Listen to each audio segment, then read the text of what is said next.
Teman yang hadir hari ini, selamat datang juga untuk sahabat Klik Film. Selamat datang di XX1 Epicentrum dalam acara Showcase Klik Film 2025.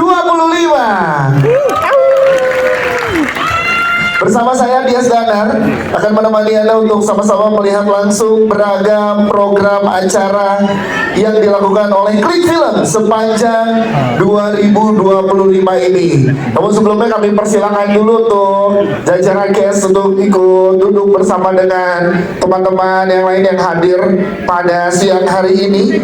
Sekali lagi, hari ini kita akan berkumpul bukan hanya sekedar merayakan sebuah pencapaian, tetapi untuk melihat ke masa depan, di mana layar bukan hanya sekedar tempat untuk bercerita, tetapi jembatan yang menghubungkan budaya, mimpi, dan inovasi bangsa kita untuk ke seluruh dunia. Klik Film sebagai rumah award-winning movies, kami selalu percaya bahwa kekuatan sebuah cerita terletak pada kemampuannya untuk menyentuh hati, menginspirasi perubahan, dan membangun koneksi. Karena itu ada 3 rangkaian yang ingin kami sampaikan siang ini yang seiring dengan visi kami ke depannya. Yang pertama, kolaborasi dengan Maestro Batik Indonesia, Pak Dudung Alisyabana. Terima kasih Pak Dudung. Karya beliau bukan hanya sekedar membawa motif batik ke layar digital, tapi juga menunjukkan bahwa tradisi kita tidak pernah kuno. Ia justru juga menjadi akar yang memberi kita identitas di tengah arus globalisasi. Motif batik indigo mengawali kolaborasi dengan beliau menjadi background template dari Klik Film. Lalu yang kedua adalah road untuk Jakarta World Cinema 2025. Tahun ini Klik Film akan membuka kompetisi short movie dalam rangkaian Jakarta World Cinema tadi. Jadi di sini kita bukan hanya sekedar untuk mencari pemenang, tetapi juga untuk membuka jalan bagi sinias muda untuk merangkai kisah-kisah mereka.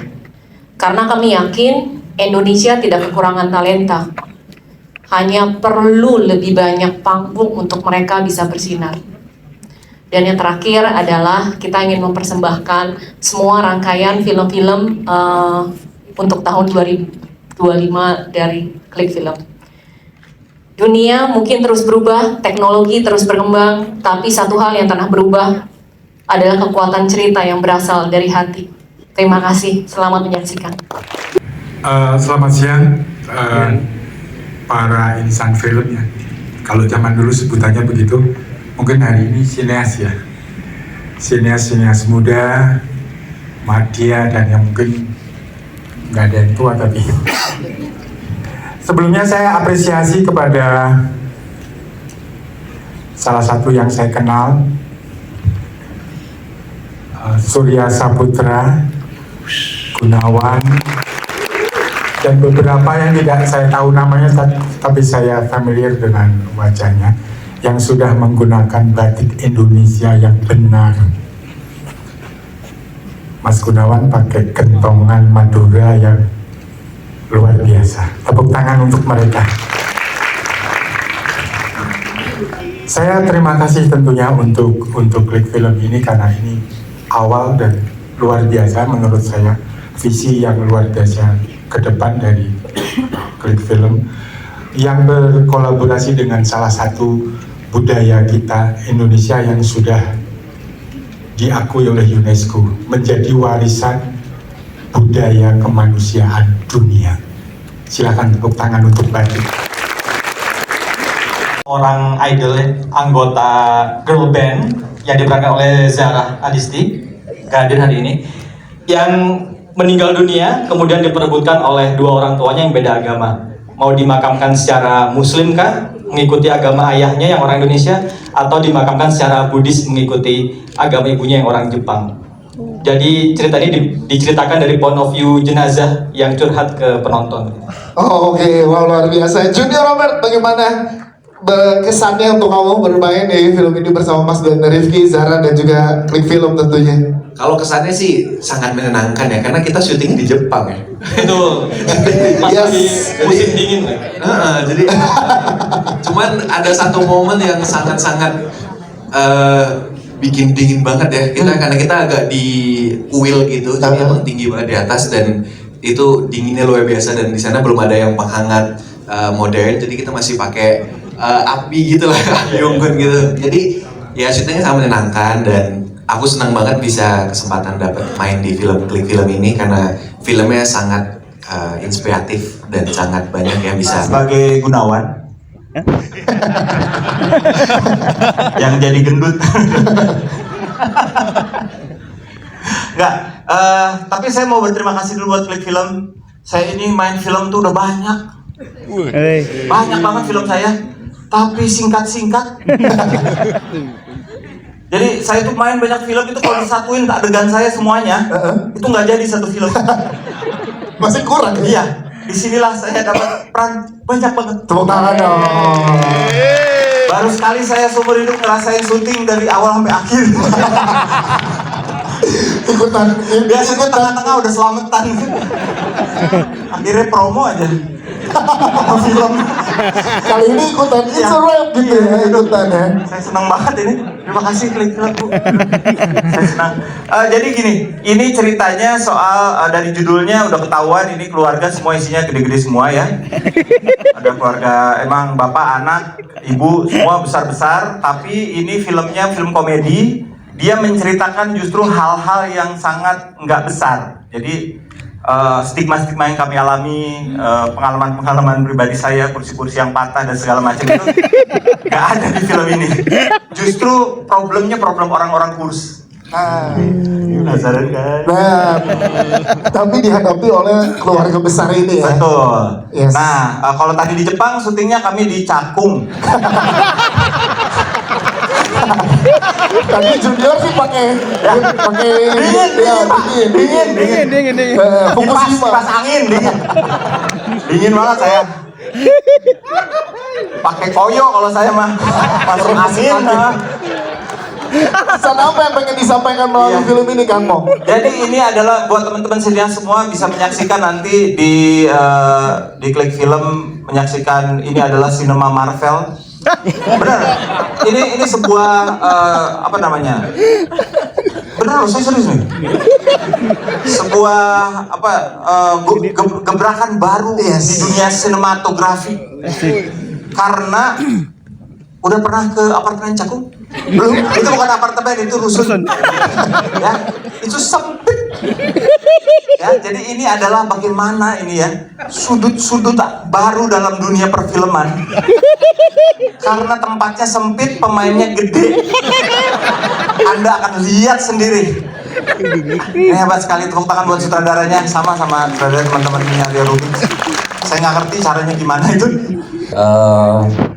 Telepon Tak Pernah Berdering ini cerita tentang seorang perjuangan perempuan TKI yang ingin merubah nasibnya, tapi di sana dia akan dieksekusi. Jadi pada saat itu, di era itu sebenarnya periodik. Jadi di era itu kita Indonesia belum ada kerjasama bilateral dengan Arab Saudi, jadi tidak ada kabar, tidak ada info atau apapun gitu. Jadi di mana perasaan firasat anaknya. Jadi ini sangat film yang menyentuh sih gitu. Apa tantangannya Mas saat mengerjakan film ini, Mas Yasono? Tantangannya panas ya. Kalau itu tadi sebelumnya dingin, panas banget ya.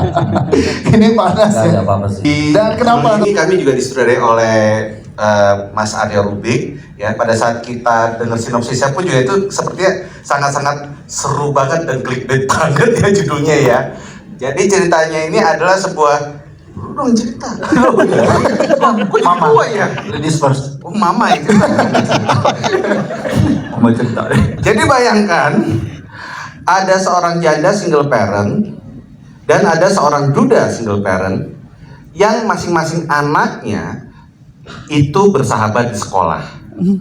Suatu hari ada sebuah kabar bahwa orang tua mereka masing-masing ternyata selama ini pacaran dan mau menikah.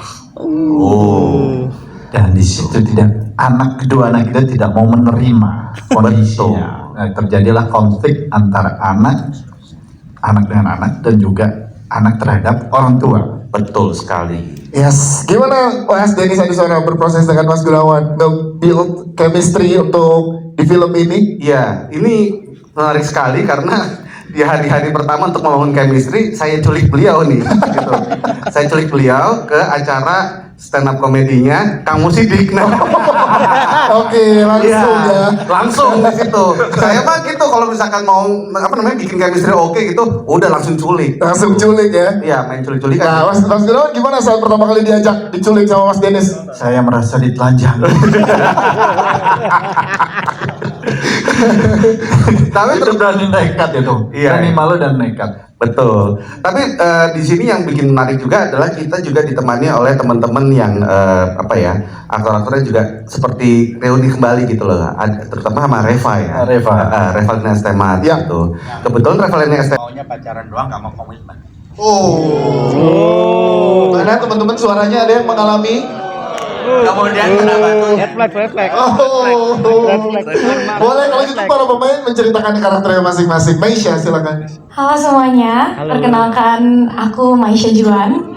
Di sini aku berperan sebagai Kirina. Sebenarnya aku suka main film ini karena ini aku tuh sebenarnya basicnya penyanyi teman-teman. Jadi ini adalah film pertama aku setelah aku ikut ajang kompetisi. Terima kasih untuk kesempatannya. Tapi yang aku suka karakternya Kirina ini nggak terlalu jauh sama karakter aku, anaknya ceria. Cuman memang partnernya ini si Marja ini banyak tingkahnya. Terima kasih. Kita juga punya Mark Natama di sini. Mark, boleh jelaskan ke teman-teman. Kamu juga backgroundnya kan penyanyi sama kayak Maisha. Kali ini dipercaya untuk di film ini gimana, Mark? Silakan. Selamat sore teman-teman semua. Saya deg-degan sebetulnya. Saya deg-degan banget. Film ini saya kira untuk dapat peran yang cukup selaras sama kepribadian kita sehari-hari itu akan lebih gampang. Ternyata dari film ini saya belajar justru lebih susah karena saya nggak tahu batasannya sampai mana. Akhirnya saya berterima kasih juga sama Pak Epe memberikan kita banyak banget pelajaran. Menurut saya film ini genre bending, Mas. Jadi di awal bisa dibilang ini romcom, tiba-tiba di tengah ada unsur mistis horornya, di akhir ada dramanya. Jadi ini feel good movie, tapi saya harap untuk laki-laki di luar sana yang mungkin kalau dari judul kan gamophobia is fear of commitment. Ya, dan saya yakin mungkin banyak karena saya juga pernah ada di fase itu. Jadi semoga ini bisa menemani teman-teman yang mungkin takut berkomitmen dan akhirnya merasa relate, oh iya gue juga pernah di situ, tapi akhirnya kita bisa belajar dari Marja gimana cara penyelesaian dia dari konflik tersebut gitu. Berarti sekarang Mark udah gak takut berkomitmen? Diangkat dari sebuah buku yang luar biasa karangan Ayah Pidi Baik. Jadi kumpulan cerita-cerita yang tidak teladan ya, cerita-cerita yang tidak teladan, kisah-kisah yang absurd tapi luar biasa dan dirangkai menjadi sebuah series 6 episode gitu. Jadi setiap episodenya itu ada kisah keluarga Pidi, ada Suribu yang diperankan oleh Sisi dan kedua anaknya Timur dan Bebe menyelesaikan setiap permasalahan dalam keluarga mereka dengan cara yang sangat absurd dan cara yang sangat tidak teladan. Tapi ini tantangan baru lagi untuk seorang Vino K. Bastian memerankan karakter ini ya? Iya, seru banget. Syutingnya sebenarnya udah lama sekali saat awal-awal pandemi. Saya juga penasaran sih seperti apa. Tapi kalau kita baca bukunya, memang bukunya setiap karangan Ayah Pidi Baik itu selalu spesial banget buat saya gitu. Luar biasa banget penulisannya, kata-katanya gitu, penyusunan kalimat-kalimatnya buat saya luar biasa banget. Makanya ketika diadaptasi ke ruang film, buat saya itu menjadi sesuatu yang menarik banget. Dan salah satunya dan Monster ini bisa kita saksikan nanti tahun ini ya. Tahun ini di film. Vino K. Bastian, tepuk tangan dong. Thank you Mas Vino. Untuk Bapak ini bercerita tentang tokoh Rusli yang dengan latar belakang ekonomi sangat tidak mampu. Jangankan dalam kehidupan, dalam bercinta pun dia kalah. Sekolah itu penting, tapi sukses yang utama. Buat orang yang sekolah untuk jalan sukses, oke. Tapi buat yang nggak mampu sekolah, tetap harus sukses. Tepuk tangan dong. Saya cuma bisa ngomong, Very nice. Very nice. Kalau gitu Omar dulu kita berikan kesempatan untuk bercerita tentang karakter di sini. Ya, selamat sore semuanya. Saya mungkin ambil dari point of view yang sedikit berbeda. Film ini bercerita tentang kedekatan antara anak dan bapak yang awalnya mereka punya berbagai visi dan misi yang cukup kontra. Jadi sebenarnya justru ini adalah proses seorang anak bisa mencintai bapaknya dan pada akhirnya dia menemukan fakta bahwa dia bisa berkembang, dia bisa bertahan hidup, dia bisa menjalani semuanya itu adalah karena saran dan doa ucapan dari ayahnya. Halo semuanya, aku Stevi Zamora berperan sebagai Sari. Sari adalah anak ketua RT. Jadi kita tinggal di satu perkampungan yang sama. Bisa dibilang Sari ini kayak kasih tak sampainya siapa namanya ya? Bruce Lee, gitu sih. Dalam film ini banyak sekali dialog dan pesan-pesan yang disampaikan terutama di sini menurut saya oleh ayahnya yang diperankan oleh Om Chok Simbara. Luar biasa sekali, bisa dipetik dan diterapkan di kehidupan kita pastinya. Kalau dari Stevi? Menurut aku ceritanya lumayan deep tapi dikemasnya sangat asik tapi sedih banget juga. Siap, terima kasih. Oke, doa-doa di atas kepala ini bercerita tentang anak muda, seorang marhum yang dipecat dari PNS kelurahan. Ini nggak boleh spill banget deh. Nggak boleh, belum boleh. Nah, terus akhirnya dia mengalami semacam gangguan keterhubungan ya, hablum minallahnya terhadap Tuhan. Jadi ini yang akhirnya menjadi trigger yang menjadi pencarian dia tentang makna ketuhanan. Wow, Dewa Dayana gimana memerankan karakter yang ini berat loh, Pak. Gimana, Mas? Silakan. Ya ini menarik ya. Assalamualaikum warahmatullahi wabarakatuh. Waalaikumsalam warahmatullahi wabarakatuh. Ya sebenarnya tadi Mas udah ngejelasin aku adalah marhum. Aku merasa film ini akan menjadi unik karena sebenarnya premisnya berat. Intinya sebenarnya perjalanan spiritual peran aku terhadap Tuhan. Bahkan bisa dibilang menantang Tuhan. Tapi ketika film ini dikemas dengan sederhana dan juga sedikit komedik, sehingga ini bisa jadi, dan aku bisa spill dikit, mungkin aku bisa bilang gayanya ini sedikit science fiction ya, Mas Ruli. Sehingga perjalanan spiritual atau sesuatu yang sangat filosofi itu malah jadi gampang diterima karena dikemas dengan sangat sederhana. Jadi aku rasa ini bisa jadi tawaran dari film Doa-Doa di Atas Kepala kalau sebenarnya memahami sesuatu itu ternyata bisa jadi analogi. Gak cuma selalu berat, tapi ternyata perjalanan marhum bisa jadi cerminan ketika kita mencari Tuhan dengan cara-cara yang tidak kita sangka. Memprotes tadi Pak Dudung bilang tidak ada yang tua di sini, saya tua.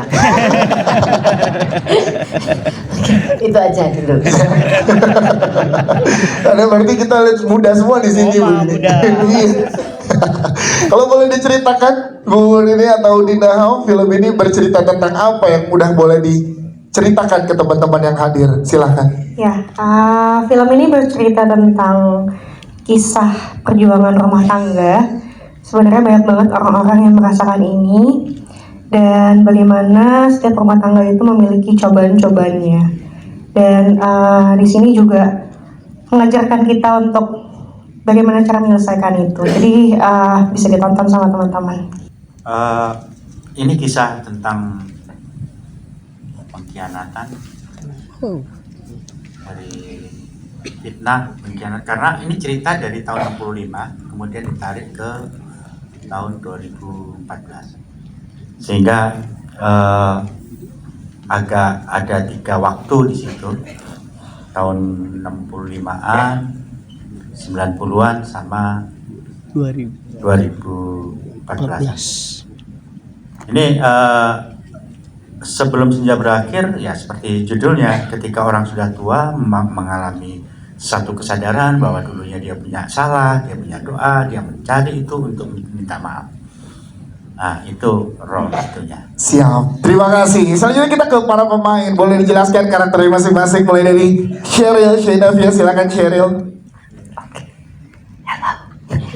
Jadi ASMR. Hai, saya Sheryl Shenavia. Saya berperan sebagai Sundari di film ini. Saya ngerasa film ini itu emang tidak ada yang bisa menceritakannya seperti Pak Edi Pras ya. Secara rasa penerapan di syutingannya gitu, aku ngerasa sangat terbantu oleh castnya dan tim produksinya, dan tentunya Pak Edi, terima kasih banyak atas bimbingannya. Itu aja sih. Ada tantangan nggak untuk Cheryl memerankan karakternya di sini? Tantangannya apa ya? Kita reading di rumah gue kali ya. Betul. Waktu itu. Iya, kita kayak wah Pak gimana nih readingnya kok cuman 1 jam Pak? Gitu. Tapi ya udah akhirnya kita sebagai duo Sagi dan 1 Gemini yaitu Yunita, kita mah bisain aja ya. Gue aja. Gas terus ya. Oke, ini lumayan film agak lama, diproduksi waktu itu 2018 kalau nggak salah. Gitu. Selamat untuk film sebagai salah satu showcase di 2025 ini, dan mudah-mudahan ini juga sebagai persembahan dalam rangka 100 tahunnya Pak Pram. Boleh tepuk tangan dong untuk apa? Akan ada hal yang berbeda apa yang ditampilkan dari extended version ini, Om? Boleh Sebenarnya ini cerita ditulis oleh Pak Pramudiana Tatur almarhum, keresahan-keresahan beliau, bagaimana seorang pribumi yang berkapasitas intelektual tinggi tapi selalu dianggap rendah oleh kaum kolonial yang pada waktu itu menjajah kita. Dan Mike, tokoh utamanya di sini adalah sekolah yang notabene para murid-murid dan murid-muridnya adalah para orang bule ya, selalu dianggap mereka itu anak-anak pribumi yang goblok atau selalu underdog. Bahkan masuk ke pantai aja sampai ada larangan selain anjing, tidak cuma anjing dan pribumi tidak boleh masuk ke pantai sini. Yes. Kalau mengenai pada teman-teman pasti jurnalis pada bertanya apa sih menariknya dari film ini, karena film Bumi Manusia Extended, mesti saya dengan hormat mungkin Mas Senton Sahid bisa menjelaskan maksudnya extended di sini apa sih sampai ditampilkan di klik film ini. Berarti kita udah Mas Senton Sahid bersama dengan kita. Silakan. Ini hampir 6 jam ya, 5 jam lebih gitu. Tapi karena kita mau keluarin film ini utuh tunggal, jadi fight kita cukup lama. Saya ngedit film ini harus buang 2,5 jam lebih ya. Jadi bagaimana film ini tetap bisa ditonton satu film utuh. Nah, maka buat teman-teman pers mungkin film ini akan menarik sekali ketika kita melihat karya utuh almarhum Pak Pram. Jadi jelas banget di film ini satu karya sastra novel Bumi Manusia ini akan lebih terlihat. Baik, terima kasih. Tepuk tangan dong untuk Mas Senton Sahid dan juga Mas Doni Kamara. Film ini bercerita tentang kehilangan, bertahan hidup, dan berjalannya waktu. Kalau menurut saya, jadi kami ini kehilangan sosok penggerak di rumah, which is adalah ibu, ya, orang yang menjadi sumber keriaan, sumber solusi, dan kami kehilangan itu. Bagaimana kami bertahan hidup dengan karakter masing-masing sementara roda penggeraknya nggak ada. Nah, itu yang jadi menarik. Saya Karsa Tovan berperan sebagai Dinar, anaknya Pak Nawawi dan kakaknya Muzaki Adi. Nah, seperti yang tadi sudah diceritakan sama Om Surya, jadi ketika ada satu sosok penggerak yang hilang, kita harus tetap berjalan hidup dengan problemnya masing-masing.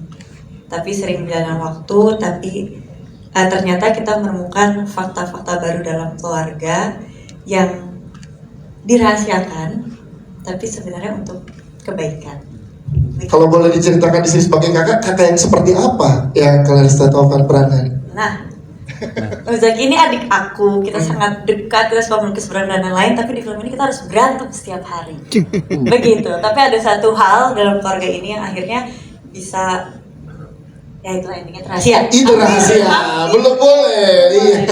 Siap, terima kasih Clarissa. Selanjutnya Muzaki Ramdan, silakan kalau Muzaki. Halo semuanya, saya Muzaki Ramdan, saya berperan sebagai Adi, adik dari kakak Dinar, yang sepanjang film isinya aku kayak cuman ini kakakku ngapain sih, terus pokoknya Adi itu merasa kedua orang tuanya selalu memprioritaskan kakaknya gitu. Jadi sepanjang film dia kayak gitu. Rasanya kayak gitu ya. Ini kan untuk bertiga ini kan baru pertama kali digabungkan dalam suatu project kan. Nah gimana Muzaki build chemistry dengan Claresta dan juga Om Surya? Gampang banget sih. Karena Om Surya datang-datang langsung bercanda-bercanda, jadi kita gampang berbaurnya. Terus aku sama Kak Clares juga pas break ngelukis, gambar-gambar bareng, jadi enak banget. Claresta gimana? Mudah juga buat Claresta? Ya mudah banget. Jadi berasa di set beneran bapak kita rasanya Om Surya. Kita bisa sampai curhat-curhat juga ya di set. Menyenangkan sekali prosesnya juga maksudnya ketika proses syutingnya pun ketika ada scene yang memang membutuhkan konsentrasi lebih, kayak semuanya memberikan ruang gitu. Jadi kerjasamanya kerasa enak banget. Yes, Mas Surya. Makin penasaran nggak tuh akan film yang tayang di Klik Film? Yuk kita nabung dulu supaya bisa nonton filmnya di Klik Film.